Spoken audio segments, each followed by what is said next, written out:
Bienvenido a Venganza Silenciosa con Adrián, donde el silencio habla más fuerte que las palabras y cada historia revela el poder de la justicia callada. Únete a Adrián mientras descubre relatos apasionantes de traición, resiliencia y venganza perfectamente calculada. Ponte cómodo, escucha con atención y deja que el silencio cuente su historia. Las olas del mar rompiendo contra la orilla de Mazatlán, un sonido que se ha convertido en mi compañero diario durante los últimos 3 años. 75 es la edad en la que uno empieza a apreciar la constancia. Mi casa está a solo 3 cuadras del océano, pequeña, pero acogedora. Nunca aspiré al lujo, aunque podía permitírmelo. Ahorrar dinero ha sido mi segunda naturaleza desde mi juventud, cuando mis padres apenas lograban salir adelante. Mi nombre es Ruperto. 3 años en los que el único sonido en la casa era mi voz hablando con los retratos de Hilda repartidos por las habitaciones. El café de la mañana nunca volvería a saber tan bien como cuando lo preparaban sus manos. Hilda era mi ancla, mi brújula, mi estrella del norte. Tenía el don de hacer de la casa un lugar al que yo quería volver. Al contrario de nuestra hija Prudencia, o Prue, como prefiere que la llamen. Prue tiene 47 años y es el polo opuesto de todo en lo que Hilda y yo creíamos. Le enseñamos el valor del conocimiento, del trabajo y del ahorro. En cambio, ella creció con la creencia de que el mundo le debía todo por derecho de nacimiento. Me levanté de la mecedora del porche, sintiendo un dolor familiar en las rodillas. La artritis es la compañera inevitable de la vejez. El interior de la casa estaba casi exactamente igual a como estaba cuando Hilda vivía. No había tenido las fuerzas para cambiar las cosas, aunque la terapeuta que veía desde su muerte me lo había recomendado encarecidamente. Renueve su entorno, profesor Olivares. Le ayudará a salir adelante, solía decirme. Pero, ¿cómo salir adelante cuando la mitad de tu corazón se ha quedado en el pasado? Me dejé caer en la silla junto a la ventana, donde siempre me sentaba a calificar los trabajos de mis alumnos y miré mi teléfono. Prue no había llamado en 2 semanas, lo cual era atípico. Por lo general, aparecía cada semana como un reloj. No para preguntar por mi salud o para hablarme de sus hijos, mis nietos, a quienes solo veía en tarjetas navideñas, sino para pedir dinero. La última vez fue para pagar las reparaciones de su camioneta nueva. Antes de eso, para una remodelación urgente de la cocina. Y antes de eso, para unas vacaciones vitales a las Bahamas, porque necesitaba recuperarse del estrés del trabajo. Es increíble cómo ser coordinadora en una firma de bienes raíces puede resultar tan estresante. Cada vez que yo cedía, veía la decepción en los ojos de Hilda en los retratos que me rodeaban. «Eres demasiado blando con ella, Ruperto», me decía a menudo. Y cada vez yo respondía, «Es nuestra hija, Hilda. ¿Quién la va a ayudar sino nosotros?» Pero Hilda ya no está, y estoy empezando a darme cuenta de que tenía razón. Mi condescendencia no ayudó a Prue. Solo reforzó su creencia de que tenía derecho a mi dinero. Mi mirada se posó en un estante donde descansaba un viejo y desgastado Atlas de Europa. Estiré la mano y lo bajé, hojeando las páginas marcadas. Eran las huellas de las noches que pasé con Hilda planeando el viaje que siempre pospusimos. Primero por el nacimiento de Prue, luego por mi carrera, luego por la universidad de Prue, luego por su boda. Siempre había una razón para posponer nuestros sueños un año más, otros 5 años. Ahora Hilda se ha ido, y me he quedado solo con unos ahorros que nunca gastamos en nosotros mismos. Tengo 75 años. Las rodillas me duelen cada vez más, y el médico notó hace poco algo sospechoso en mi última radiografía de pulmón. «Nada grave, profesor Olivares, pero vale la pena vigilarlo», me dijo. Pero he vivido lo suficiente como para saber que el tiempo no está de mi lado. En ese momento, al mirar los separadores en el atlas que marcaban París, Roma, Venecia y Praga, tomé una decisión. Voy a hacer este viaje, solo, por Hilda y por mí, mientras todavía pueda. La planificación me llevó 2 semanas. Me puse en contacto con la agente de viajes Estela Quintanar, una dama de edad avanzada que se especializaba en viajes para la tercera edad. Juntos armamos un itinerario para todo un mes. Cómodo, pero que incluía todas las ciudades que Hilda y yo soñábamos visitar. Le costará unos $35,000, señor Olivares, teniendo en cuenta los buenos hoteles y las excursiones individuales, me dijo Estela, un poco nerviosa por la cantidad. Para eso es el dinero, Estela. respondí con una frase que nunca antes había pronunciado. Resérvalo todo. Quiero irme en un mes. Cuando llegó a casa de mi reunión con Estela, Prue estaba allí esperándome. Su mirada siempre decía, ¿por qué no te mudas a un asilo y me dejas esta casa? Estoy planeando un viaje por Europa, le dije, preparándome para su reacción. ¿Viajar? ¿A tu edad? ¿Solo? Se rió como si yo hubiera dicho algo absurdo. Sí, Prue, a mi edad. Y sí, solo, ya que tu mamá, desafortunadamente, no puede hacerme compañía. Rara vez dejaba que el sarcasmo se colara en mi voz, pero hoy era difícil contenerme. Prue ignoró mención de su madre y se adentró en la sala, dejándose caer en mi sillón, el mismo donde yo leía todas las noches. ¿Cuánto va a costar esto? Ahí estaba. La pregunta que siempre le interesaba más. Unos $35,000, respondí con franqueza. La expresión de su rostro cambió al instante, de la sorpresa al enojo. ¿$35,000? ¿Vas a gastar $35,000 en turismo? Pronunció la última palabra como si estuviera hablando de algo obsceno. Sí, Prue, lo haré. Es un viaje con el que tu madre y yo soñamos durante 40 años. Vale la pena. Pero esto es una locura. Tienes 75 años, papá. ¿Por qué gastar tanto dinero ahora? Precisamente porque tengo 75 años y no sé cuánto tiempo me queda. Eso es egoísta. Podría saber qué. ¿Darte ese dinero a ti? Me sorprendió mi propia franqueza.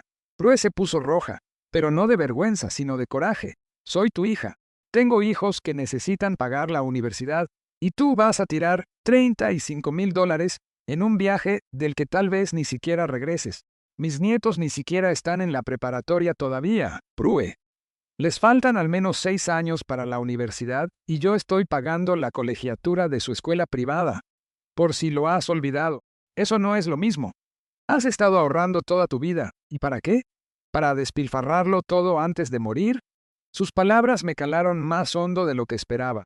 A sus 47 años, Prue ya estaba planeando mi muerte y cómo dispondría de mi dinero.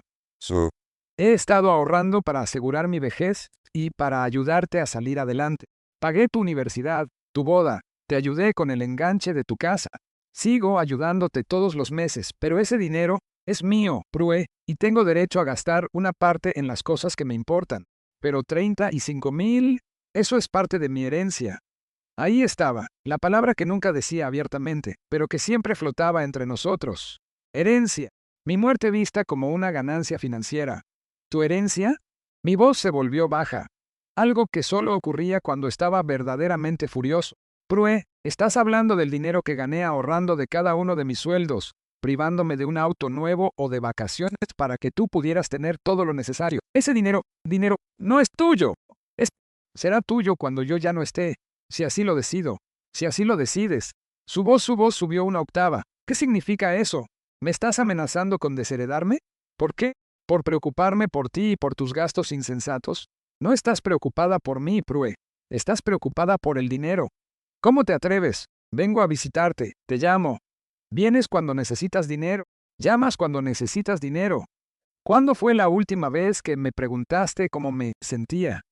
¿Cuándo fue la última vez que me invitaste a cenar o me trajiste a ver a mis nietos? Prue se levantó, con el rostro desencajado por la rabia.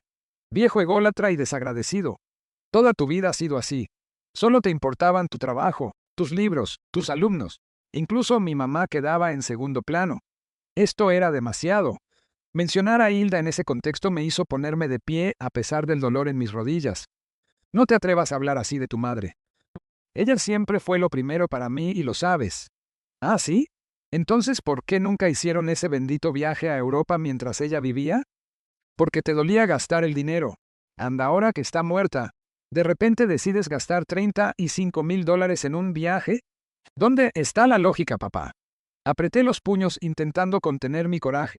Pospusimos el viaje porque siempre pusimos tus necesidades primero, Prue. ¿La universidad? La boda, la ayuda para la casa. Todas esas cosas eran más importantes que nuestros sueños. Tu madre y yo decidimos eso juntos. No intentes culparme de que tú y mi mamá no hayan disfrutado la vida al máximo. Fue su elección. Sí, nuestra elección. Al igual que mi decisión actual es mi elección. Me voy a este viaje, Prue, con o sin tu bendición. Prue me miró durante unos largos segundos. Luego agarró su bolsa. Está bien. Gástate tu dinero. pero no vengas a buscarme cuando te quedes sin un centavo en un asilo por haberlo tirado todo en viajes estúpidos. Nunca he ido a pedirte dinero, Prue. Ni lo haré. ¿Sabes qué? Tal vez deberías ser declarado interdicto. Obviamente estás perdiendo la cabeza si estás dispuesto a tirar esa cantidad de dinero. Se dirigió hacia la puerta. Esas son amenazas vacías, Prue. Estoy cuerdo y cualquier médico lo atestiguará. Se dio la vuelta en el umbral y su mirada me atravesó. Ya lo veremos. Yo necesito ese dinero mucho más de lo que tú lo necesitas para tus caprichos. Es mi herencia, y no dejaré que la desperdicies. La puerta se cerró de un portazo con tanta fuerza que el retrato de Hilda en la pared se tambaleó. Me acerqué y lo acomodé, contemplando sus ojos entrañables. ¿Qué hemos hecho, Hilda? ¿En qué nos equivocamos? Susurré. Pero la fotografía guardó silencio como siempre, y solo los ojos de Hilda parecían expresar la misma tristeza que yo sentía. Me asomé de nuevo a la ventana y vi a Prue alejarse en su camioneta último modelo, la misma que le había ayudado a pagar hacía 3 meses. $35,000 para un viaje le parecía un gasto descabellado, pero $60,000 para un auto de lujo le parecía una inversión perfectamente razonable. En ese momento, tomé otra decisión. Solo iba a hacer este viaje. Iba a modificar mi testamento. Las amenazas de Prue habían cruzado la línea, y ya no podía ignorar la verdad. Mi hija solo me veía como un saco de dinero. Sonó el teléfono y el nombre de Estela Quintanar apareció en la pantalla. Señor Olivares, buenas noticias. Ya reservé todos los hoteles y los vuelos están confirmados. Saldrá el 25 de mayo.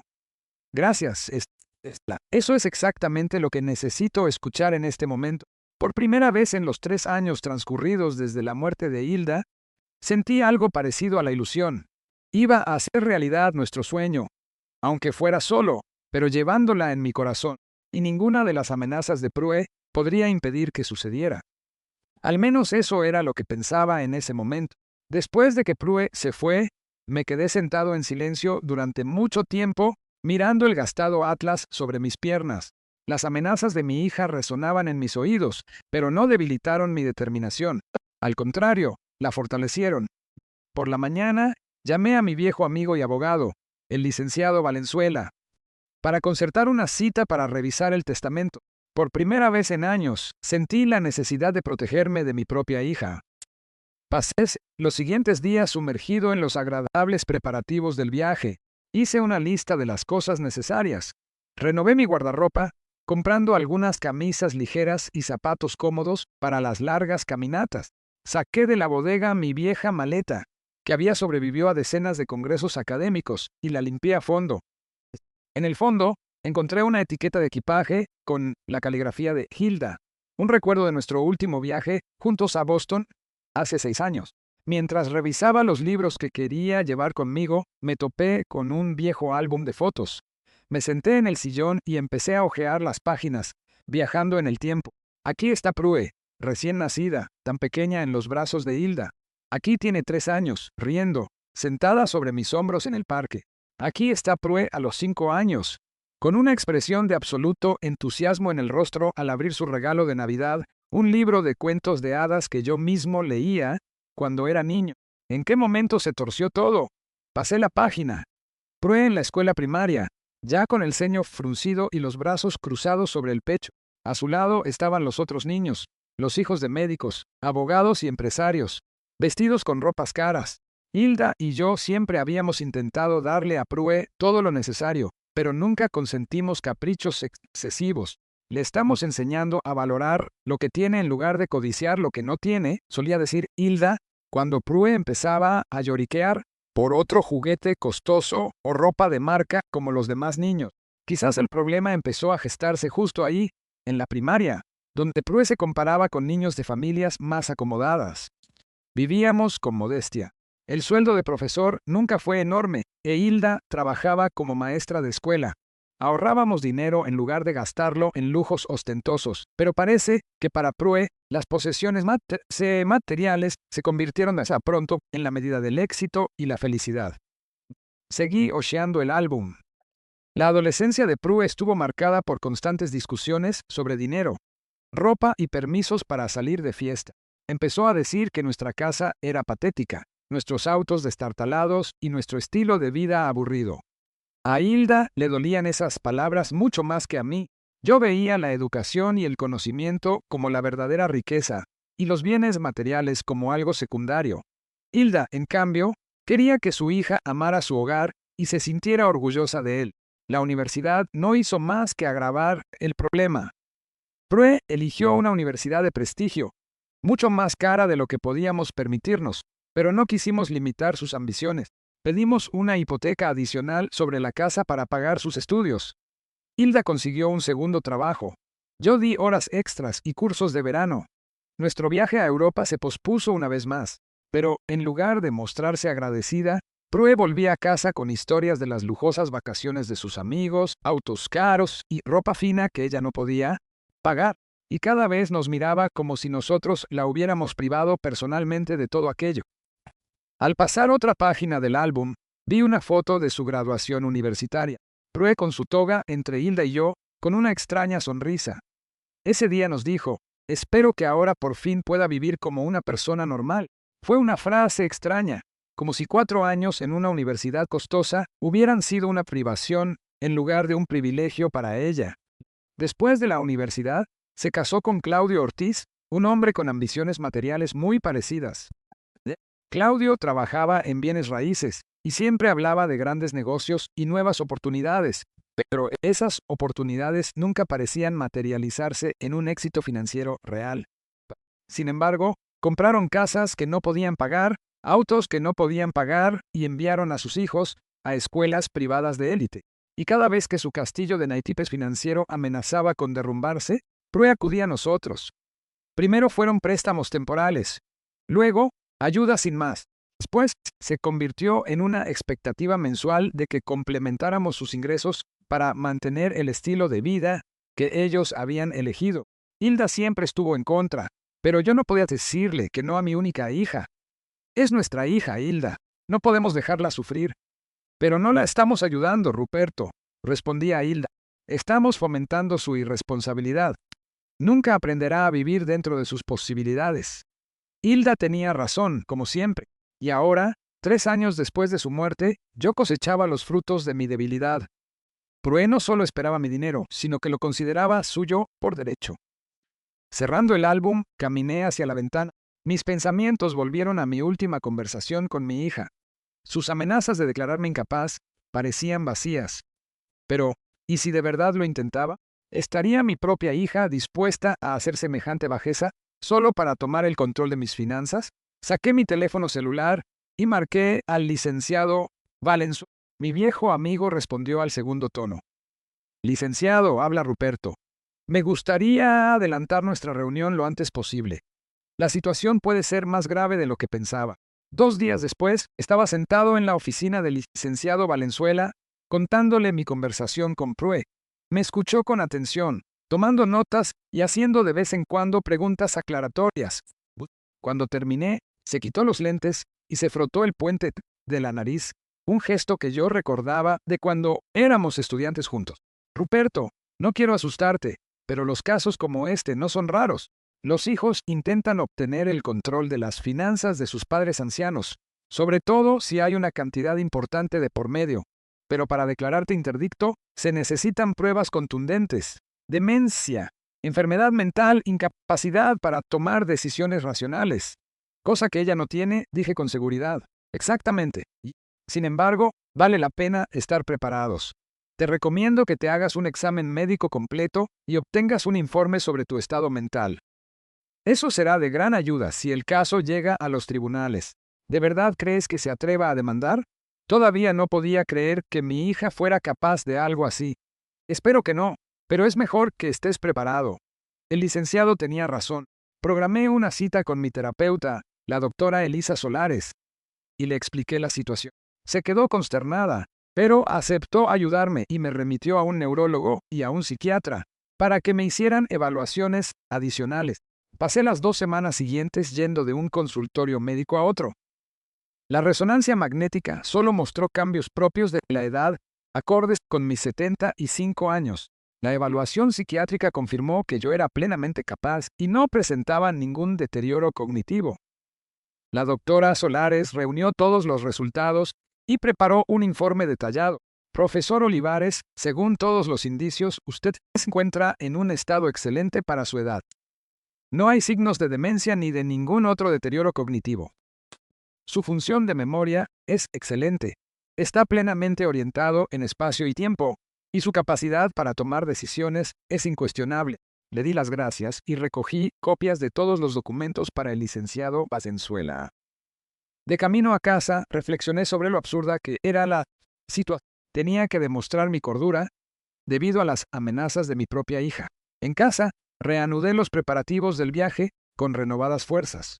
Ahora que los asuntos médicos estaban resueltos, podía concentrarme en los detalles agradables. Hice una lista de los libros que quería volver a leer durante el viaje y seleccioné los retratos de Hilda que me llevaría. La mañana del 22, 3 días antes de la partida, sonó el timbre. En el umbral de la puerta estaba un joven vestido con un traje formal.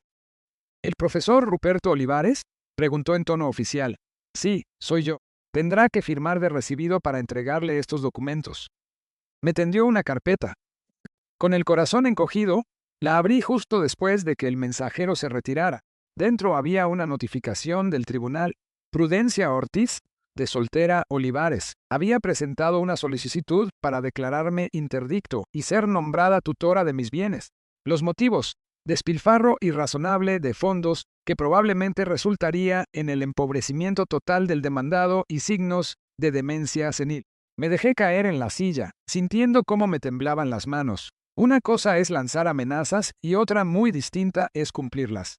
Mi propia hija estaba intentando arrebatarme el derecho a administrar mi propio dinero. Un dinero que me había ganado a lo largo de décadas de arduo trabajo. Llamé de inmediato al licenciado. Me advirtió que de lo contrario el juez podría fallar en mi contra por no presentarme. Entonces regresará si es necesario, pero no dejaré que arruine mis planes. Al colgar el teléfono, revisé los papeles una vez más. Prue me había descrito como alguien que estaba perdiendo el contacto con la realidad, gastando dinero de manera imprudente e incapaz de tomar decisiones racionales. Mencionaba mi deseo obsesivo de gastar una enorme suma de dinero en un viaje sin sentido como prueba de mi incapacidad. Sentí un ataque de ira como nunca antes en mi vida. ¿Cómo se atrevía? ¿Cómo se atrevía a llamar sin sentido a mi sueño? Un sueño que compartí con su madre. ¿Cómo se atrevía a llamarme incapaz solo porque elegí gastar mi propio dinero de una manera diferente a como a ella le hubiera gustado? Apenas logrando calmarme, comencé a reunir metódicamente los documentos que pudieran ayudar a mi caso. Estados de cuenta bancarios que confirmaban las transferencias constantes y cuantiosas de Prue, registros de la ayuda financiera que le había dado a lo largo de los años, la universidad, la boda, el enganche de la casa, reparaciones, autos, la escuela privada de mis nietos. Todo sumaba cientos de miles de dólares. Mientras trabajaba con los documentos, no podía evitar pensar en cómo Hilda y yo habíamos criado a una persona así. Siempre intentamos inculcarle los valores que considerábamos importantes. La honestidad, el trabajo duro, el respeto por los demás. ¿En qué nos equivocamos? Tal vez fuimos demasiado blandos, demasiado complacientes. O el problema era más profundo. Una sociedad que enseña a los niños que el éxito material es más importante que cualquier otra cosa. Recordé un incidente de cuando Prue tenía 14 años. Llegó a casa llorando porque todas sus amigas tenían pantalones de diseñador caros y ella no. Hilda le explicó que no podíamos permitirnos ese tipo de gastos y le sugirió que buscaran juntas unos buenos pantalones a un precio más razonable. En lugar de entenderlo, lloró y prometió que nunca volvería a suceder. Le creímos. Quizá ese fue nuestro primer error. Mostrarle que podía salirse con la suya si reaccionaba con suficiente drama emocional. O tal vez el problema se remontaba a la primera infancia. Prue era nuestra única hija, un milagro largamente esperado tras años de intentos fallidos. Quizás la sobreprotegimos, le permitimos demasiado. No le enseñamos lo suficiente a privarse de ciertas cosas. Cualesquiera que fueran los motivos, el resultado estaba ante mis ojos. Un citatorio judicial de mi propia hija acusándome de incapacidad para apoderarse de mi dinero. Fue doloroso. La traición siempre es dolorosa, pero la traición de alguien a quien has amado y protegido toda tu vida. Alguien por quien has sacrificado tus sueños y deseos está en otro nivel de dolor completamente distinto. Miré el retrato de Hilda. ¿Qué harías tú ahora, mi vida? Pregunté en voz alta, aunque sabía que no habría respuesta. Pero podía imaginar lo que diría. Hilda siempre había sido más fuerte que yo, más decidida. Da la pelea, Ruperto. No dejes que te pase por encima. Te mereces tus sueños. Asentí con la cabeza, como respondiendo a su consejo silencioso. Sí, iba a pelear. Durante demasiado tiempo dejé que Prue me manipulara con el chantaje de la culpa y las obligaciones familiares. Durante demasiado tiempo pospuse mis propios sueños para complacer sus interminables exigencias. Ya no más. Haré este viaje tal como estaba planeado. Y luego regresaré para enfrentarla en el tribunal, y allí diré por fin todo lo que he estado guardando durante tanto tiempo. Volví a llamar al licenciado Valenzuela. ¿Estás seguro de que quieres viajar? Me preguntó cuando le confirmé mis planes. Totalmente. No voy a permitir que ella dicte cómo debo vivir mi vida. Esta vez no. Bien. Intentaré reprogramar la audiencia. Si no funciona, solo prepárate para regresar. Gracias, licenciado. Eres un verdadero amigo. Al terminar la conversación, volví a hacer las maletas. Había una nueva determinación en mis movimientos ahora. ¿Cómo soñaba ella con ver un atardecer sobre el Sena en París, sobre el Tíber en Roma? Ahora los contemplaría por los dos. Sonó el teléfono, rompiendo mis cavilaciones. Era el licenciado Valenzuela. Ruperto, tengo noticias. No sé si son buenas o malas, pero la audiencia judicial está fijada para el 7 de junio, 2 semanas después de tu partida.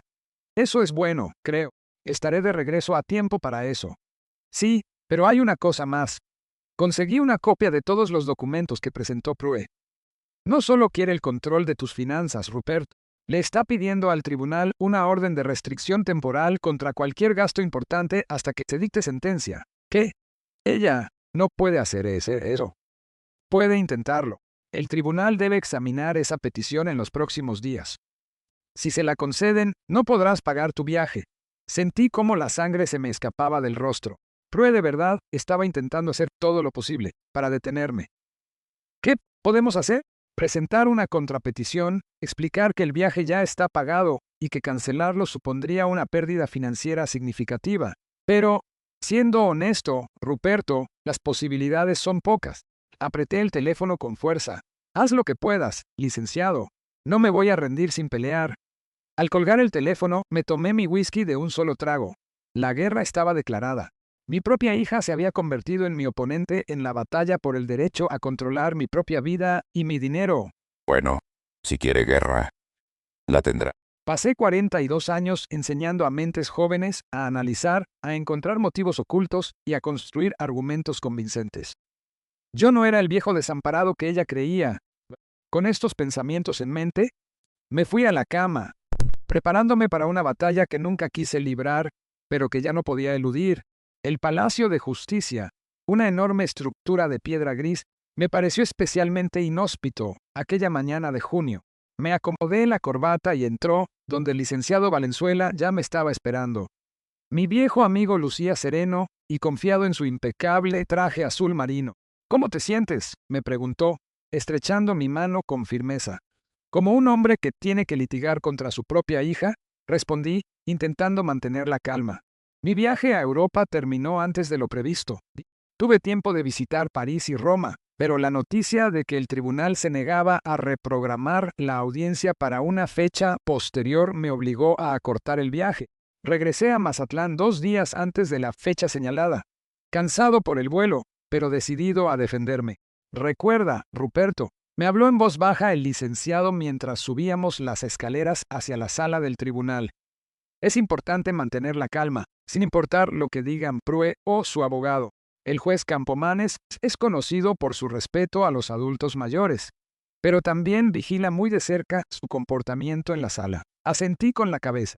En 42 años de docencia, había aprendido a mantener la calma en las situaciones más tensas.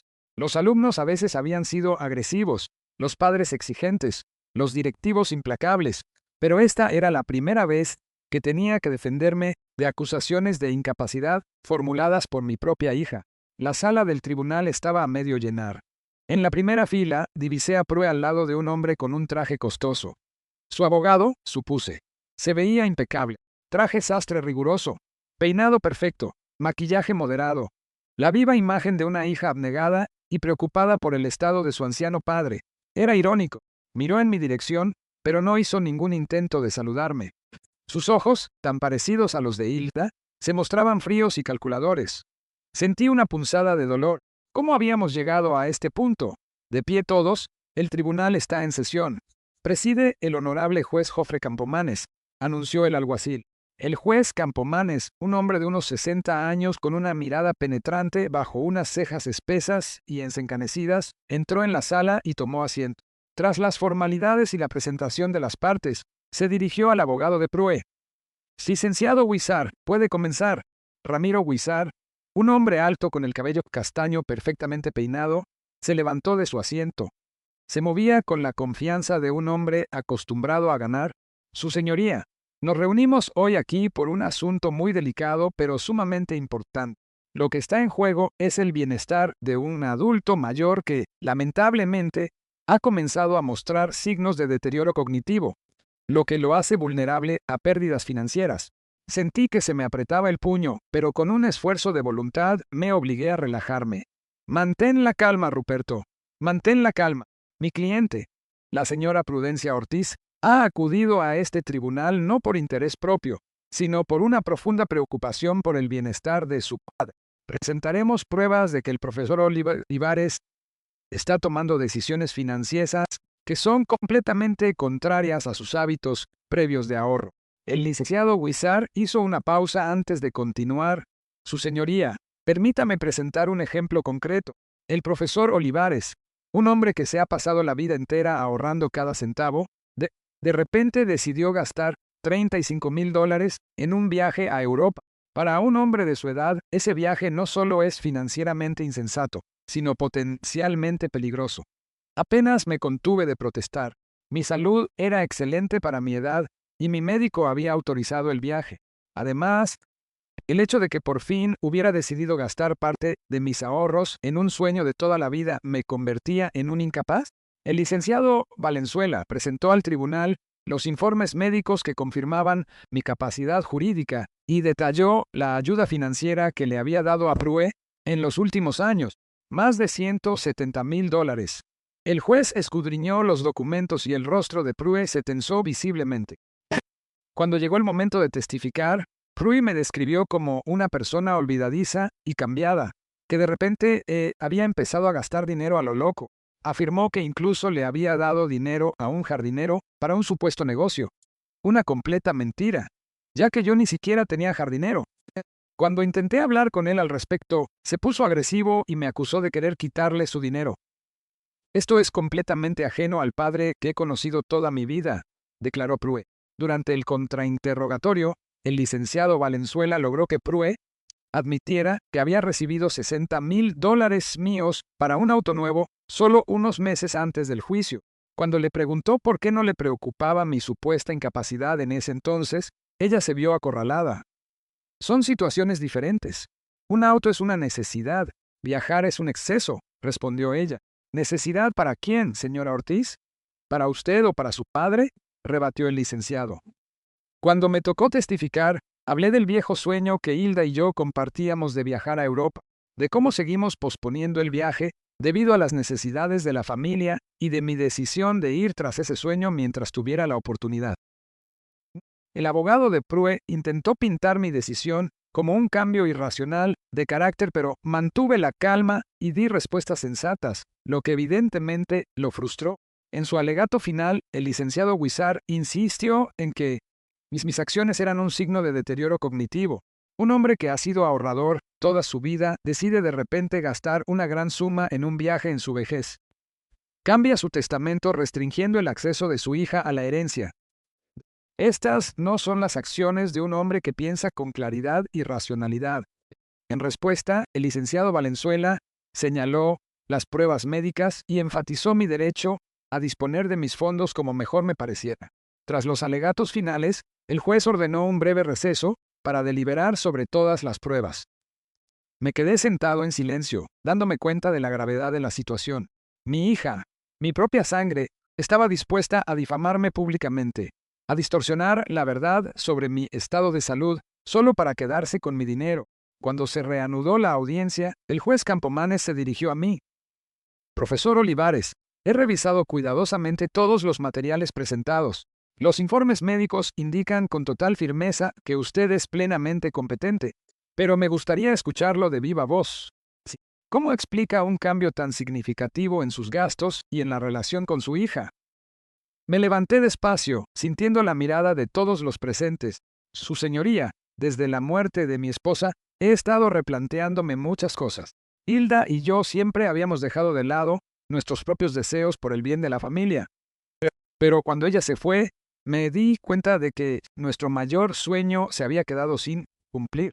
En cuanto a la relación con mi hija, miré a Prue. Cambió no debido a un deterioro cognitivo de mi parte, sino a mi propia revelación. El juez Campomanes asintió. Gracias, profesor Olivares. Puede sentarse. En ese momento, Prue saltó de su asiento. Ese viejo se está gastando todo el dinero que no merece. Su voz vibraba de rabia. Ahora me va a tener que devolver todo de mi herencia. Tiene que hacerlo. Señora Ortiz. El juez Campomanes golpeó su mazo. Se está olvidando de dónde está. Pero Prue no se detuvo. Siempre ha sido un egoísta, siempre pensando solo en él.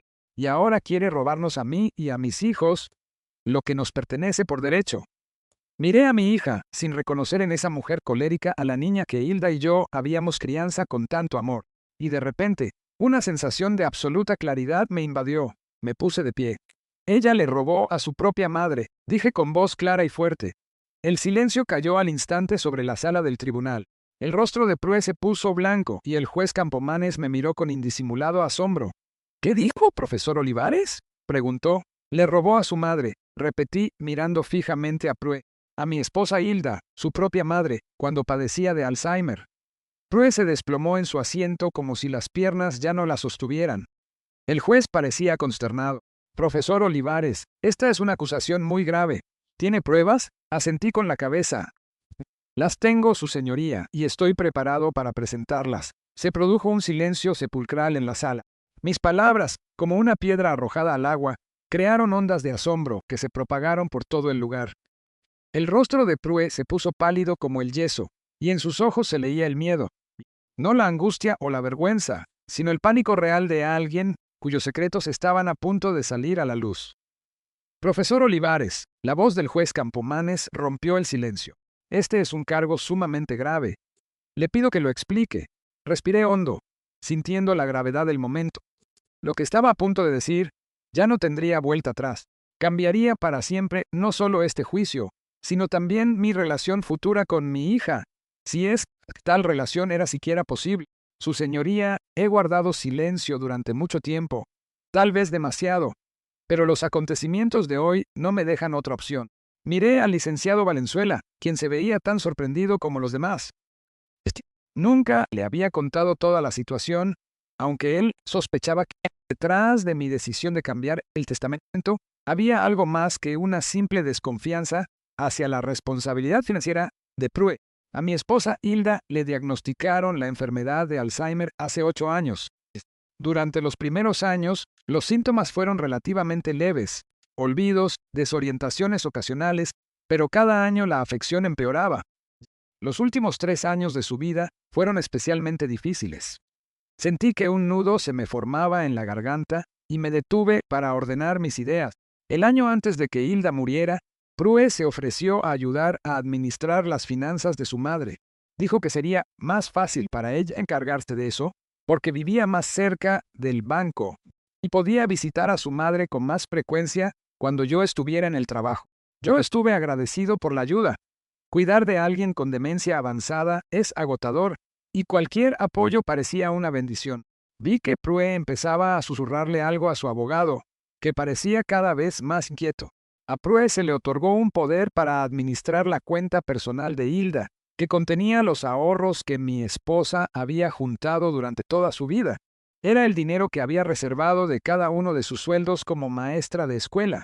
Su reserva personal para un día difícil, como ella lo llamaba, unos $120,000. El juez escuchaba con atención sin interrumpir. Empecé a notar cosas raras después de unos 6 meses. Hilda, a pesar de su enfermedad progresiva, a veces tenía momentos de lucidez.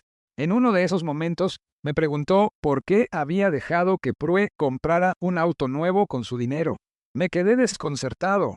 No le habíamos dado dinero a Prue para un auto nuevo, pero Hilda estaba segura de haber visto un estado de cuenta con un retiro muy grande. Recuerdo ese día con tanta claridad como si fuera ayer. Estábamos sentados en el porche, Hilda en su mecedora favorita, con una manta sobre las piernas a pesar del clima cálido. Sus ojos, habitualmente nublados por la enfermedad, se veían claros y atentos en ese momento. Intenté revisar la cuenta de Hilda, pero Prue siempre encontraba excusas. O el sistema del banco estaba caído, o se le había olvidado traer los estados de cuenta, o cualquier otra cosa. Al final, decidí ir directamente al banco. Allí me dijeron que no podían darme la información porque Prue era la titular autorizada de la cuenta. ¡Objeción! El abogado de Prue por fin encontró su voz. Estos cargos no tienen nada que ver con el caso de supuesta incapacidad del profesor Olivares. Al contrario, respondí antes de que el juez pudiera reaccionar. Tienen todo que ver. Explican los verdaderos motivos de mi hija en esta demanda. El juez Campomanes asintió. Estoy de acuerdo con el profesor Olivares. Se desecha la objeción. Proceda, profesor. Le di las gracias al juez con un gesto. Cuando el estado de Hilda empeoró al grado de requerir cuidados constantes, decidí contratar a una cuidadora profesional. Naturalmente, quería utilizar los ahorros de Hilda para esto. Era exactamente para lo que ella había estado guardando dinero. Pero cuando le pedí a Prue que organizara la transferencia, me dijo que ya no quedaba mucho. Supuestamente, la mayor parte ya se había gastado en medicamentos y cuidados. Aquello me pareció muy extraño. Sí, las medicinas eran caras, pero no tanto como para agotar todos los ahorros en tan poco tiempo. Además, los gastos médicos básicos estaban cubiertos por el seguro. Empecé a insistir en ver los estados de cuenta, y fue entonces cuando Prue dijo que yo era demasiado viejo y estaba demasiado confundido para entender de finanzas complejas, mientras ella desviaba $8,000 para unas vacaciones en las Bahamas. Saqué unas hojas de papel dobladas del bolsillo interior de mi saco y se las entregué al licenciado, quien a su vez las presentó al tribunal. Estos documentos son estados de cuenta bancarios, así como copias de cheques con la firma falsificada de Hilda. Mi hija no solo transfirió dinero a su cuenta, sino que falsificó la firma de su madre en los cheques, cuando ella ya no era capaz de firmar los documentos por sí misma. El juez examinó los papeles, con un rostro que se volvía más sombrío con cada página. En año y medio, Prue retiró casi $90,000 de la cuenta de Hilda, el dinero que mi esposa había ahorrado toda su vida, el dinero que debía asegurarle una atención digna en su vejez, se gastó en lujos para nuestra hija, mientras la propia Hilda sufría. Miré a Prue, que estaba sentada con la cabeza baja, sin atreverse a mirarme a los ojos. Cuando confronté a Prue con estas pruebas, no lo negó. En lugar de eso, buscó excusas, robando y mintiéndome a la cara. ¿Qué hizo usted con esa información, profesor Olivares?, preguntó el juez Campomanes. Respiré hondo. Nada, su señoría. Hilda ya estaba muy grave por aquel entonces. Los médicos le daban unos meses de vida como máximo. No quería que sus últimos días se vieran empañados por saber lo que nuestra hija había hecho. Y a pesar de todo, Prue seguía siendo mi hija. No tuve el corazón para presentar cargos contra ella. En su lugar, le exigí a Prue que renunciara al poder y devolviera al menos una parte del dinero. Ella aceptó, pero con la condición de que yo nunca le contara a nadie lo sucedido. Devolvió $20,000, todo lo que pudo conseguir, según afirmó. El resto ya se lo había gastado. Recuerdo aquella conversación, una de las más dolorosas de mi vida. Estábamos sentados en el mismo porche, donde años antes yo había consolado a la pequeña Prue tras caerse de su bicicleta, donde le había enseñado a leer, donde había hecho planes con ella para el futuro. Ahora contemplaba a una mujer adulta que había robado a su madre enferma con frío cálculo. Hilda murió 3 meses después de eso. Cumplí mi promesa y nunca le conté a nadie lo sucedido. Incluso seguí ayudando económicamente a Prue, aunque cada vez que me pedía dinero me acordaba de su traición. Tal vez fue debilidad de mi parte. Tal vez albergaba la esperanza de que cambiara, de que se diera cuenta de su error. Negué con la cabeza admitiendo mi ingenuidad, pero Prue no cambió. Sus exigencias se volvieron cada vez mayores, y su actitud hacia mí cada vez más despectiva. Cuando finalmente decidí gastar parte de mis propios ahorros en el viaje que Hilda y yo habíamos soñado, Prue reaccionó como si yo estuviera intentando robarle algo que le pertenecía, hasta que, y cuando me negué a ceder, presentó esta demanda intentando declararme interdicto. Suspiré, sintiendo un extraño alivio por haber dicho finalmente la verdad. Me doy cuenta, su señoría, de que debía haber hablado de esto antes. Probablemente debía haber presentado cargos contra Prue en el momento en que descubrí lo que había hecho, pero yo quería proteger a Hilda del dolor, y después simplemente quería creer que mi hija podría cambiar. Me equivoqué. El juez Campomanes parecía profundamente conmovido por mi relato. Examinó con detenimiento los documentos, levantando de vez en cuando la mirada para vernos a Prue y a mí. Señora Ortiz, se dirigió finalmente a mi hija. ¿Qué tiene que decir en respuesta a estas acusaciones? Prue parecía acorralada. Su rostro, habitualmente seguro y altivo, expresaba ahora una mezcla de miedo y vergüenza.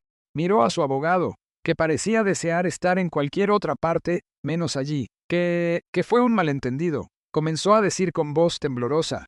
Mi mamá misma quería que yo usara ese dinero. Me lo dijo en momentos de lucidez. No podía creer lo que estaba oyendo. Incluso ahora, acorralada por pruebas irrefutables, seguía mintiendo. Eso no es verdad, Prue, dije con calma, y lo sabes. Hilda nunca te habría permitido gastar los ahorros de toda su vida en autos y vacaciones mientras ella misma necesitaba cuidados. No, es que no lo entienden. La voz de Prue se elevó con un tono histérico. Siempre has sido tan tacaño, siempre controlando cada centavo. Mi mamá quería que yo tuviera una vida mejor que la tuya. Señora Ortiz, cálmese, ordenó con severidad el juez Campomanes. Si tiene alguna prueba de sus palabras, preséntela ante este tribunal. De lo contrario, le recomiendo que se abstenga de hacer declaraciones sin fundamento. Prue pareció querer decir algo más, pero el licenciado Huizar le puso una mano en el hombro, impidiéndole seguir hablando. Me volví de nuevo hacia el juez. Su señoría, yo no busco venganza.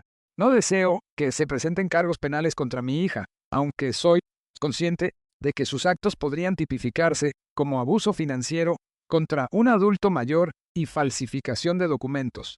Lo único que quiero es proteger los ahorros que me quedan, acumulados con mi trabajo honrado, de una persona que ya ha demostrado su deshonestidad financiera. El juez Campomanes me escuchó con atención y luego se dirigió a ambas partes. En vista de las nuevas circunstancias y de las pruebas presentadas, considero necesario suspender la audiencia para realizar una investigación más detallada. Necesito examinar a fondo todos los documentos y posiblemente solicitar información adicional al banco. Hizo una pausa y luego añadió. Debo señalar, sin embargo, que la demanda preliminar de la señora Ortiz que afirma que el profesor Olivares es incapaz me parece infundada y posiblemente presentada de mala fe. Se suspende la audiencia por 2 semanas. Durante este tiempo, espero que las partes presenten cualquier prueba adicional que consideren pertinente. Con estas palabras, el juez dio un golpe con su mazo y se levantó la sesión. Al salir de la sala del tribunal, experimenté una extraña mezcla de emociones. Por un lado, el peso de años de silencio por fin se había quitado de mis hombros. Por el otro, me daba cuenta de que acababa de exponer públicamente el secreto familiar más doloroso y ya no había marcha atrás. Prue pasó a mi lado sin mirarme a los ojos, con los hombros caídos y el paso titubeante. Ya no se veía imponente ni segura de sí misma. En ese instante, me recordó a la niña pequeña que Hilda y yo habíamos amado tanto, vulnerable, insegura, necesitada de guía. Prue la llamé, sin saber muy bien qué quería decirle. Tal vez una parte de mí todavía albergaba la esperanza de algún tipo de reconciliación, de alguna clase de aceptación por su parte. Se detuvo, pero no se dio la vuelta. Todo lo que dijiste es una mentira, dijo en voz baja pero con claridad. Siempre me has odiado, siempre quisiste más a mi mamá. Quieres destruirme y te inventaste toda esta historia para lograrlo. Antes de que pudiera responder, se alejó a toda prisa, seguida por su abogado, que se veía sumamente incómodo. El licenciado Valenzuela se acercó y me puso una mano en el hombro. ¿Estás bien, Ruperto? Asentí despacio. Creo que sí. Era necesario. ¿Por qué no me contaste todo esto antes? Habría podido prepararme mejor para el caso. Me encogí de hombros. Para ser sincero, no tenía planeado revelar esa información. Aún esperaba resolver el asunto sin sacar nuestros trapos sucios al sol.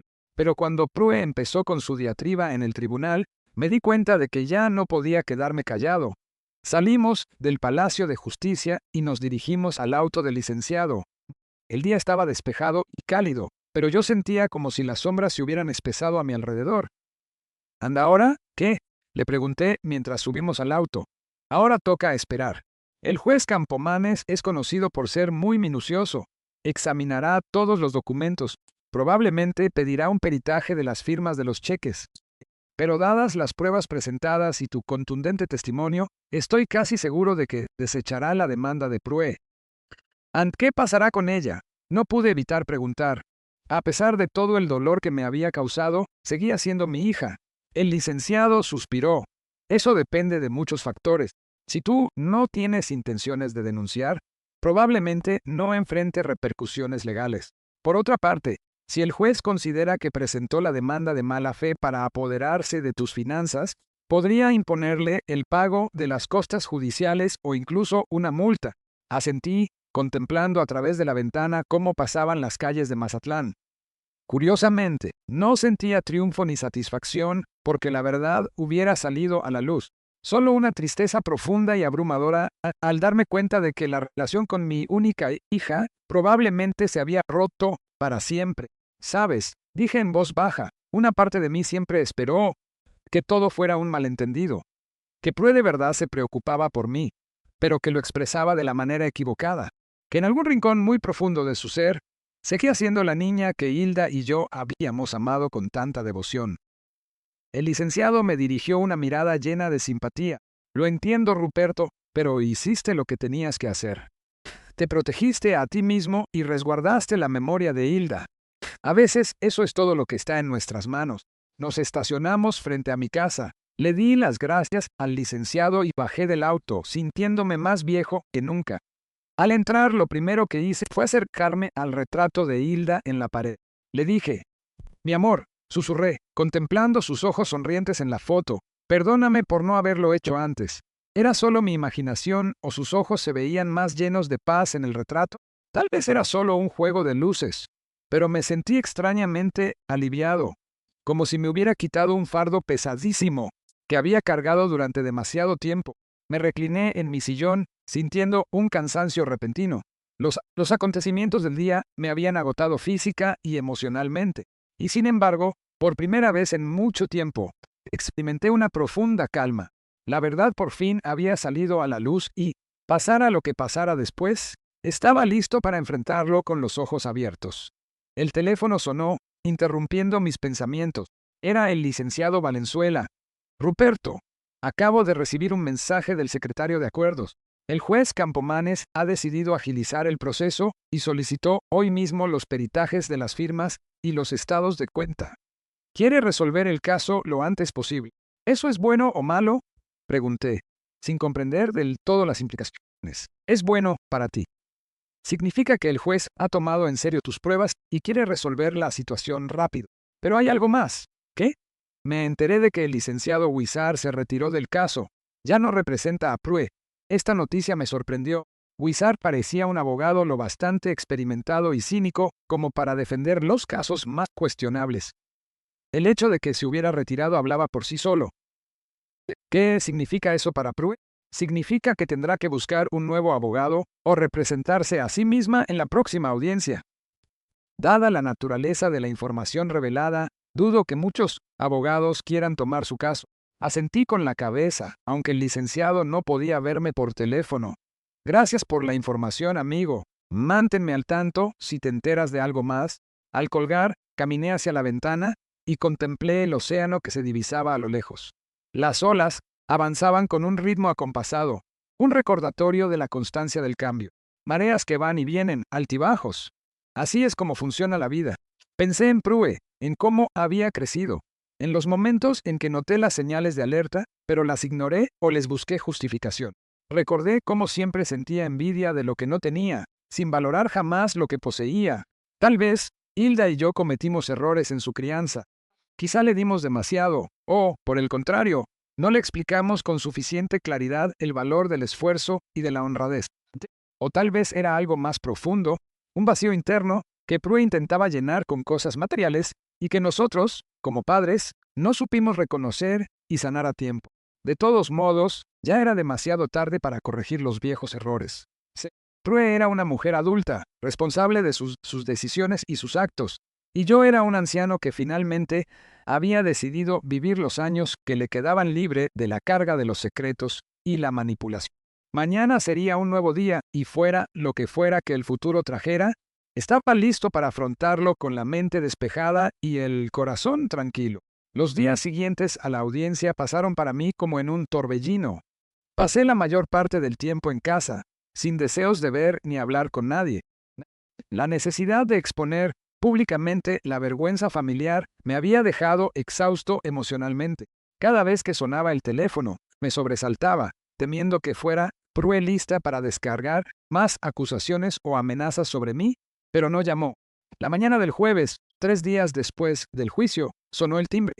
En el umbral estaba Estela Quintanar, la agente de viajes que me ayudaba a planear mi viaje a Europa. Su rostro, habitualmente alegre, se veía preocupado. «Ruperto, solo quería asegurarme de que estuvieras bien», me dijo mientras la invitaba a pasar. «Me enteré de lo que pasó en el juzgado. Me quedé helado en mi sitio. ¿Te enteraste?» «¿Por quién?» Estela se movió incómoda de un pie a otro. «Bueno, ya sabes cómo es esto. Las noticias vuelan, sobre todo algo tan impactante». Suspiré y la hice pasar a sala, ofreciéndole un té. Mientras me ocupaba en la cocina, mi cabeza daba vueltas con 1000 pensamientos. Por supuesto, debí haberlo visto venir. Mazatlán no es una ciudad tan grande, y las audiencias judiciales suelen ser públicas. Alguien en la sala debió contarle a otros, y esos otros a alguien más, y así fue como se difundió la noticia. «No sé exactamente qué escuchaste», dije al regresar con las 2 tazas de té, «pero me temo que la mayor parte es verdad». Estela asintió con la cabeza mientras recibía la taza. «Lo lamento mucho, Ruperto. Lo que hizo tu hija es terrible, sobre todo considerando el estado en el que se encontraba Hilda en ese momento». Sentí que se me formaba un nudo en la garganta. Estela era una buena conocida de Hilda. Habían colaborado juntas en una obra de caridad local antes de la enfermedad de mi esposa. «Lo más triste», continuó Estela, «es que Prue siempre parecía una hija muy atenta en público, siempre hablando de cuánto amaba a su madre y de todo lo que hacía por ella». Asentí con la cabeza. Esa era una de las partes más dolorosas de toda la situación. La doble vida de Prue. Ante el mundo exterior, era la hija modelo que cuidaba de su madre enferma, y a puerta cerrada, le robaba a esa misma madre, aprovechándose de su vulnerabilidad. «Mucha gente en el pueblo está consternada», comentó Estela, dando un sorbo a su té. «Nadie se esperaba esto de Prue. Siempre parecía tan respetable». «¿Qué dicen de mí?», pregunté, sin estar seguro de querer escuchar la respuesta. «¿La gente piensa que soy un padre desalmado que deshonró públicamente a su propia hija?» Estela negó con la cabeza. «Para nada, Ruperto. La mayoría está de tu lado. Entienden lo difícil que debió ser para ti guardar ese secreto durante años y admiran tu fortaleza. Y siendo franca, a casi todos Prue siempre les pareció un poco soberbia. Su reputación en la ciudad no era tan impecable como ella creía. Eso era un pobre consuelo. Nunca había buscado la aprobación del público, y desde luego no quería que mis problemas familiares fueran el chisme del pueblo. Aún así, era reconfortante saber que la gente no me consideraba un monstruo por haber dicho la verdad. Después de que Estela se fue, decidí revisar el correo, una tarea que había estado posponiendo durante días. Entre los folletos y las facturas, encontré un sobre con el logotipo del periódico local de Mazatlán. Dentro había una breve carta del editor solicitando una entrevista. En vista de los recientes acontecimientos en el juzgado de distrito, escribía: «Creemos que su historia podría ser una advertencia importante para otros adultos mayores sobre el posible abuso financiero por parte de familiares. Agradeceríamos la oportunidad de hablar con usted». Arrugué la carta y la tiré a la basura. Lo último que quería era convertir una tragedia personal en un espectáculo público. Dije la verdad en el tribunal no para castigar a Prue ni para ganarme la simpatía de la gente, sino porque era la única manera de protegerme de sus intentos por apoderarse de mis finanzas. El teléfono volvió a sonar. Esta vez era el licenciado Valenzuela. Hay noticias, dijo sin rodeos. El juez Campomanes recibió los resultados del peritaje caligráfico de las firmas. Confirmaron que las firmas de los cheques fueron falsificadas. No me sorprendió, pero aún así sentí una pesadez en el pecho. Una cosa es saber algo en el corazón, y otra muy distinta obtener la confirmación oficial. ¿Qué significa esto para el caso?, pregunté. Significa que la demanda de Prue será desechada, sin lugar a dudas. Pero hay más que eso. El licenciado hizo una pausa. El juez Campomanes se ha puesto en contacto con la Fiscalía. Considera que las acciones de Prue podrían encajar en la definición de abuso financiero contra un adulto mayor o persona incapaz, así como en la falsificación de documentos. Sentí que el corazón se me oprimía. ¿Te refieres a un proceso penal? Potencialmente, sí. El fiscal podría decidir presentar cargos basándose en las pruebas aportadas, incluso si tú mismo no lo solicitas. Cerré los ojos, intentando ordenar mis ideas. ¿De verdad las cosas habían llegado tan lejos? Yo solo quería protegerme de una demanda absurda, no mandar a mi propia hija a la cárcel. ¿Hay alguna manera de detener esto?, pregunté. El licenciado suspiró. Puedes manifestar tu renuencia a proceder penalmente contra tu hija, y eso se tomará en consideración, pero la decisión de presentar cargos recae en el fiscal. A menudo actúan de oficio en casos como este, sobre todo si consideran que se trata de proteger a sectores vulnerables de la sociedad. Después de hablar con el licenciado, me quedé sentado en silencio durante un largo rato, reflexionando sobre el giro que habían tomado las cosas. Cuando decidió decir la verdad en el tribunal, no pensé en las consecuencias a largo plazo para Prue. Solo quería poner fin a sus intentos por controlar mi vida. Ahora me daba cuenta de que mis palabras podían haber cambiado su destino para siempre. Esa tarde decidí salir a caminar por la playa, mi método habitual para calmar los nervios y ordenar mis pensamientos. El sol ya empezaba a ocultarse, tiñendo el cielo de tonos rosa y naranja. La playa estaba casi desierta, salvo por unos cuantos corredores y una pareja que paseaba a su perro. Caminé despacio por la orilla del agua, dejando que las olas frescas bañaran mis pies descalzos. Aquí, junto al mar, los problemas siempre parecen menos trascendentes, más llevaderos.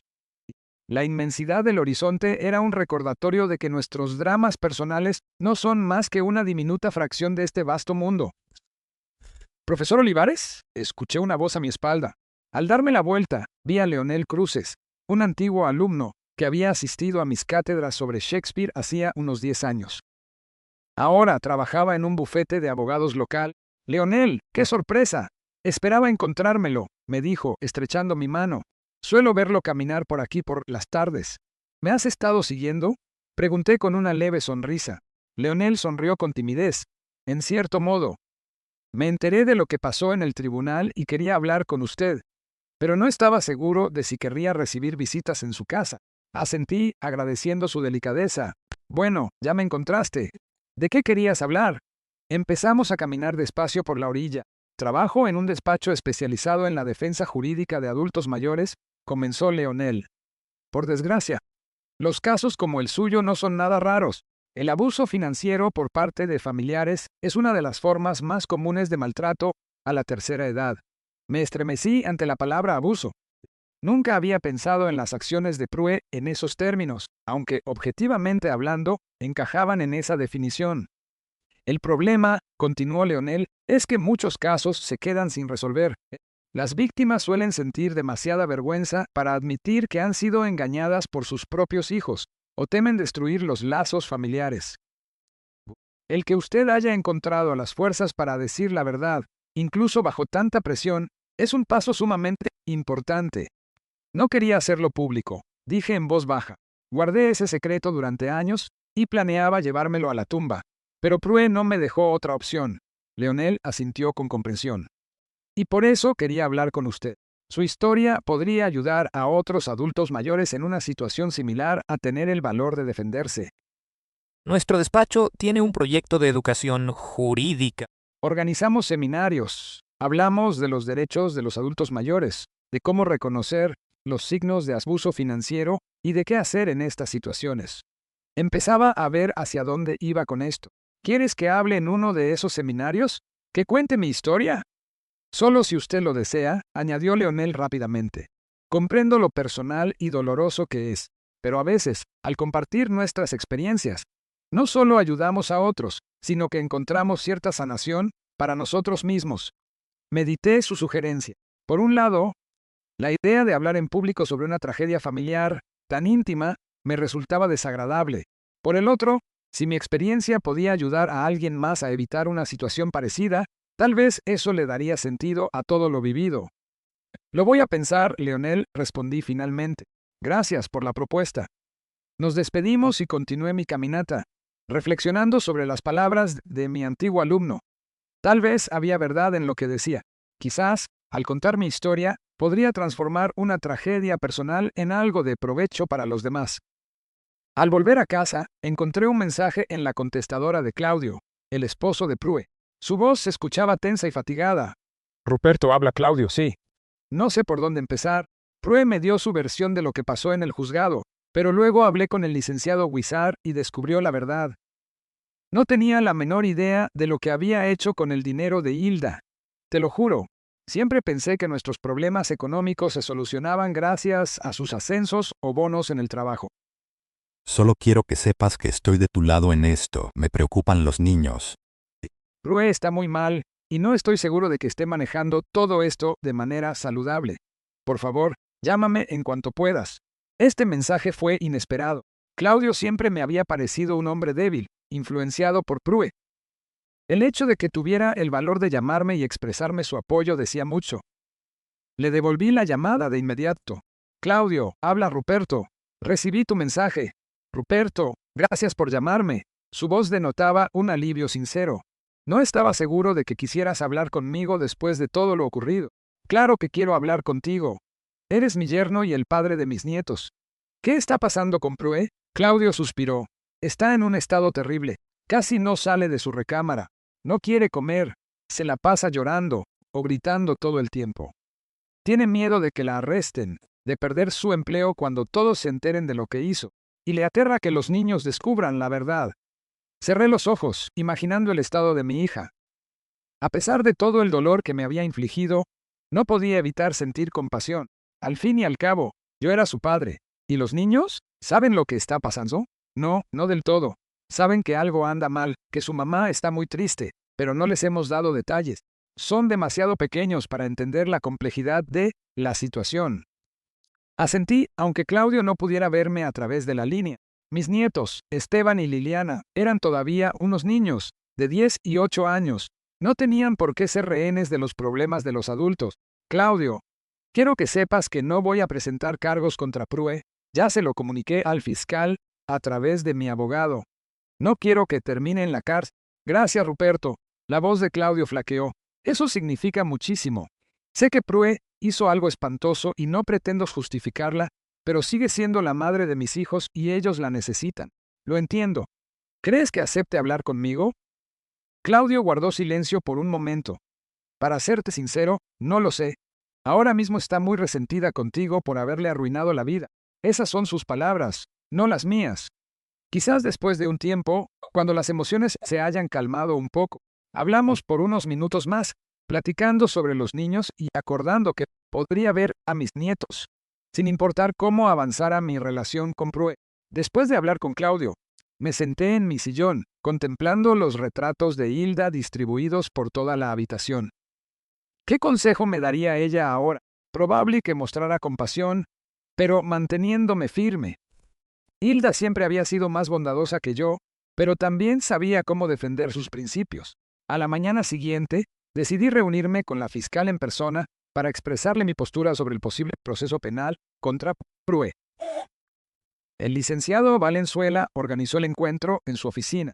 La fiscal, Teresa Villaseñor, resultó ser una mujer de mediana edad muy enérgica, de mirada perspicaz y modales decididos. Profesor Olivares, comenzó tras los saludos formales. He revisado el expediente de su caso y las pruebas de abuso financiero por parte de su hija parecen bastante contundentes. Falsificar firmas en cheques y realizar retiros no autorizados de grandes sumas de la cuenta de una persona con demencia son delitos graves. Asentí con la cabeza, sintiéndome incómodo de que las acciones de mi hija se discutieran en esos términos. Lo comprendo, licenciada Villaseñor, y agradezco su atención a este asunto, pero quiero dejar claro que no deseo presentar cargos penales contra mi hija. La fiscal inclinó la cabeza, estudiándome con la mirada. ¿Puedo preguntar por qué? Lo que ella hizo tuvo graves consecuencias para su difunta esposa y para usted. Suspiré, porque sigue siendo mi hija y la madre de mis nietos. No quiero que crezcan sabiendo que su madre está en prisión. Además, Prue ya ha sido castigada bastante. Su reputación en la ciudad está destruida. Su carrera corre peligro. Su matrimonio está al límite. Comprendo sus sentimientos, profesor. Muchas víctimas de abuso financiero familiar sienten lo mismo, pero a menudo la falta de consecuencias solo fomenta nuevos abusos. No estoy hablando de una falta de consecuencias, objeté. Sencillamente creo que una sanción penal en este caso causará más daño que beneficio. La fiscal Villaseñor tamborileó pensativa con su pluma sobre la mesa. ¿Qué sugiere entonces? ¿Tal vez alguna solución alternativa? ¿Servicio comunitario? ¿Asesoría financiera? Algo que ayude a Prue a recapacitar sobre sus acciones y cambiar, pero sin arruinarle la vida por completo. Teresa Villaseñor guardó silencio por un momento, sopesando mis palabras. No puedo prometerle nada en concreto, profesor Olivares. La decisión de presentar cargos depende de muchos factores, pero tendré en cuenta su postura. En casos de abuso financiero familiar, a veces contemplamos un acuerdo de culpabilidad con sentencia suspendida y asesoramiento financiero obligatorio, especialmente si la víctima no insiste en la pena de cárcel. Sentí un gran alivio. Sonaba como un compromiso razonable. Muchas gracias, licenciada Villaseñor. Aprecio de verdad su comprensión. Al salir de la fiscalía me embargaron sentimientos encontrados. Por un lado, había hecho todo lo posible por mitigar las consecuencias para Prue. Por el otro, no estaba seguro de que ella fuera a valorar mis esfuerzos o a aprender la lección correcta de esta experiencia. De camino a casa, me detuve en una pequeña cafetería del malecón para tomar un café y ordenar mis ideas. Sentado junto a la ventana con vista al mar, observaba a la gente pasar. Familias con niños, parejas de enamorados, transeúntes solitarios, cada uno con sus propias historias, problemas y alegrías. De repente, distinguí una figura familiar al otro lado de la calle. Era Prue. Estaba de pie, contemplando el océano, con los hombros caídos y una postura que expresaba un cansancio profundo. Incluso desde la distancia, se notaba demacrada, con su aspecto habitualmente impecable descuidado. Llevaba el cabello recogido en un chongo desaliñado y la ropa arrugada.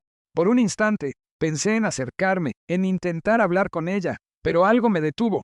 Quizás el saber que ninguno de los dos estaba listo para esa conversación, o tal vez la certeza instintiva de que ella no querría verme ahora, cuando las heridas estaban todavía tan frescas. La observó quedarse allí unos minutos más, antes de dar la vuelta y alejarse lentamente. Su andar ya no tenía esa arrogancia a la que estaba acostumbrado. Caminaba como alguien que arrastra una carga invisible pero sumamente pesada. Tal vez algún día podamos hablar. Quizás algún día comprenda que mis acciones no nacieron de un deseo de lastimarla o de vengarme. Hasta entonces, lo único que podía hacer era seguir con mi vida y esperar que el tiempo trajera, si no la sanación, al menos el entendimiento. La mañana del juicio definitivo amaneció sorprendentemente despejada y sin viento. Me desperté antes del alba y me quedé sentado en el porche durante mucho tiempo, contemplando cómo los primeros rayos de sol teñían el cielo de suaves tonos rosados. Me invadió una extraña calma. No era indiferencia, sino más bien la aceptación de lo inevitable. Hoy concluiría uno de los episodios más dolorosos de mi existencia, y fuera cual fuera la decisión del juez, estaba listo para seguir adelante. El licenciado Valenzuela pasó por mí a las 9 de la mañana. Durante todo el trayecto al juzgado, permanecimos en silencio, no por tensión, sino por la certeza de que ya se habían dicho todas las palabras necesarias. ¿Nervioso?, me preguntó al estacionarnos. Curiosamente, no, respondí con franqueza. Siento como si me hubiera quitado un peso enorme de encima, sin importar cómo termine esto. El licenciado asintió con aprobación. Esa es la actitud correcta, Ruperto. Hiciste tu mejor esfuerzo. Ahora le toca decidir al juez. Había mucha más gente en la sala del tribunal que en las sesiones anteriores. Al parecer, la noticia de nuestro caso se había corrido por toda la ciudad, atrayendo a los curiosos. Distinguí a algunos de mis antiguos colegas de la universidad, vecinos e incluso a unos cuantos exalumnos. Me saludaron con la cabeza en señal de simpatía y apoyo. Prue estaba sentada en la primera fila, pero ya no con Wizard, sino con su nueva abogada, una mujer joven que se veía nerviosa y poco preparada. La propia Prue había cambiado notablemente en las últimas 2 semanas. Había bajado de peso, tenía ojeras pronunciadas y la altivez de siempre había desaparecido de su rostro. Evitaba mirar en mi dirección. Claudio estaba sentado a su lado, tenso e incómodo. Nuestras miradas se cruzaron por un instante, y él me saludó levemente con la cabeza, un gesto casi imperceptible de apoyo que agradecí en el alma. De pie todos, el tribunal está en sesión, anunció el alguacil, y el juez Campomanes entró a la sala. Tras los saludos formales, el juez fue directo al grano. Durante las últimas 2 semanas, he revisado minuciosamente todas las pruebas presentadas, incluidos los peritajes caligráficos, los estados de cuenta bancarios y los informes médicos sobre el estado del profesor Olivares y de su difunta esposa. También se han considerado los materiales adicionales presentados por ambas partes. El juez Campomanes hizo una pausa, recorriendo la sala con la mirada. Antes de dictar sentencia, deseo preguntar si las partes quieren hacer alguna declaración adicional. El licenciado Valenzuela se puso de pie. Su señoría, mi cliente, el profesor Olivares, desea recalcar que el propósito de este proceso no es castigar ni poner en evidencia a su hija, sino meramente proteger su derecho a administrar sus propios fondos como mejor le parezca. No busca escalar más el conflicto y desea que esta resolución sea el punto final de este caso tan doloroso para toda la familia. El juez asintió y se volvió hacia el lado de Prue. La joven abogada se levantó con nerviosismo. Su señoría, mi representada, la señora Ortiz, desea manifestar que sus actos estuvieron motivados por una preocupación genuina por el bienestar de su padre. Si bien reconoce que algunas de sus acciones pudieron haber sido malinterpretadas, jamás tuvo la intención de perjudicar a sus padres. La señora Ortiz solicita al tribunal que tome en cuenta su intachable reputación en la comunidad y el hecho de ser madre de 2 menores de edad. Noté que algunos de los presentes intercambiaban miradas de incredulidad. Después de todas las pruebas expuestas, esta línea de defensa parecía no solo débil, sino casi insultante por su falta de sinceridad. El juez Campomanes escuchó ambas declaraciones con expresión neutral y luego asintió. Agradezco a ambas partes. Ahora estoy listo para dictar sentencia en el caso Ortiz contra Olivares, referente a la declaración de interdicción del demandado y el nombramiento de un tutor sobre sus finanzas. Hizo una pausa, revisando sus notas, y continuó. Con base en una revisión exhaustiva de las pruebas desahogadas, incluidos los dictámenes médicos, los testimonios y los registros financieros, este tribunal llega a las siguientes conclusiones. Primero, no existen fundamentos médicos ni objetivos de otra índole para declarar incapaz al profesor Ruperto Olivares. Todos los informes médicos presentados confirman de manera unánime que se encuentra plenamente capacitado para tomar decisiones racionales sobre sus finanzas. Segundo, la decisión del profesor Olivares de gastar parte de sus ahorros en un viaje a Europa resulta enteramente irracional y razonable, dada su solvencia económica, y el hecho de que este viaje era un sueño largamente anhelado, junto a su difunta esposa. Tercero, el tribunal ha encontrado pruebas contundentes de que fue la parte actora, la señora Prudencia Ortiz, y no el demandado, quien actuó con irresponsabilidad y deshonestidad financiera al utilizar el poder legal para realizar transferencias no autorizadas desde la cuenta de su madre, quien padecía demencia, así como al falsificar su firma en diversos cheques. Un murmullo apagado recorrió la sala.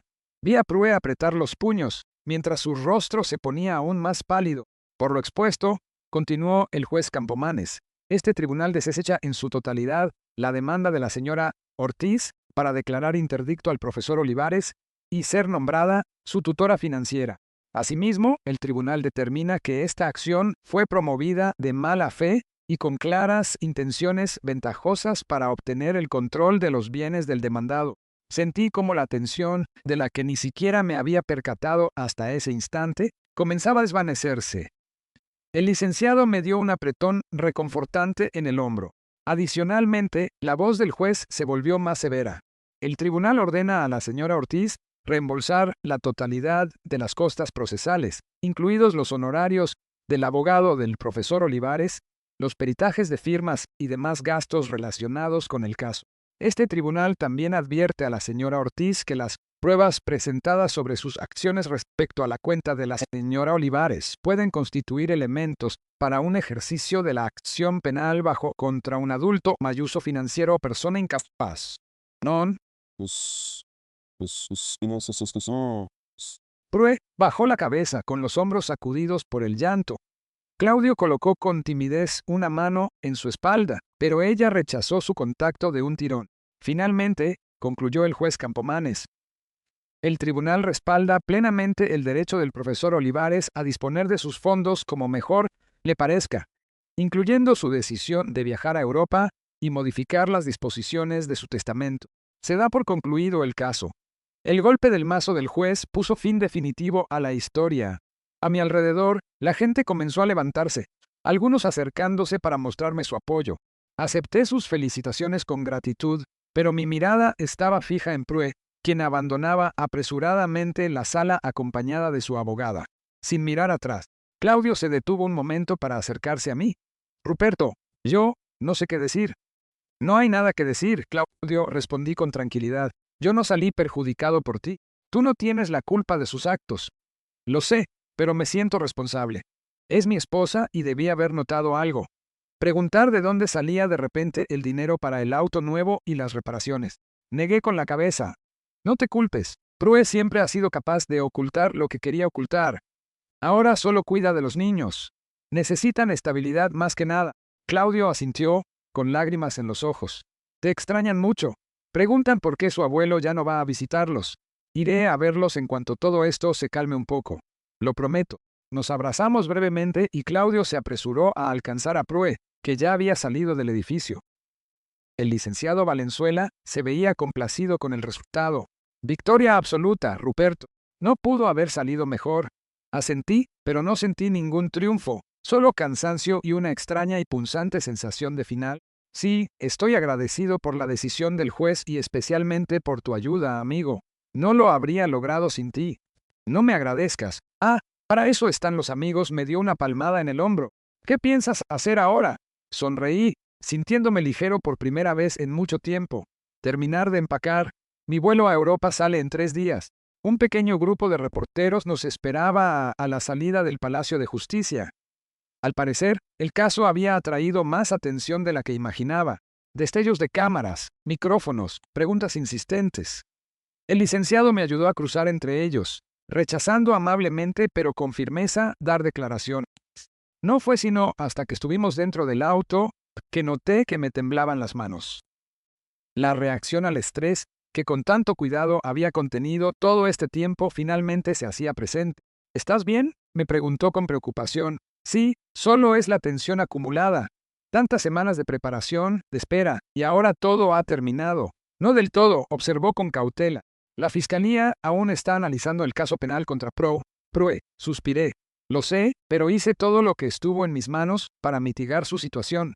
Ahora está fuera de mi control. En el trayecto a casa, conversamos sobre asuntos prácticos. Reanudar mi viaje interrumpido, las nuevas fechas de vuelo, los seguros, los detalles ordinarios me ayudaron a poner los pies sobre la tierra, a volver a la normalidad después de la tormenta emocional de las últimas semanas. Cuando el licenciado me dejó en casa, volví a agradecerle y prometí mantenerlo al tanto de mi viaje. Al entrar, lo primero que hice fue revisar la contestadora. Había varios mensajes de amigos que se habían enterado del resultado del juicio y me expresaban su apoyo, pero ninguno de Prue. No sabía qué esperaba. ¿Una disculpa? ¿Remordimiento? ¿Una explicación? Una parte de mí todavía albergaba la esperanza de que la resolución judicial de hoy fuera un momento de revelación para ella, un punto de partida para sanar, pero supongo que me equivoqué. Algunas heridas son demasiado profundas. Algunos puentes se queman por completo. Pasé el resto del día ocupándome de los quehaceres domésticos y finalizando los planes de viaje. Estela Quintanar me ayudó a reservar los nuevos boletos y hoteles, reconstruyendo casi todo el itinerario original con apenas ligeros cambios.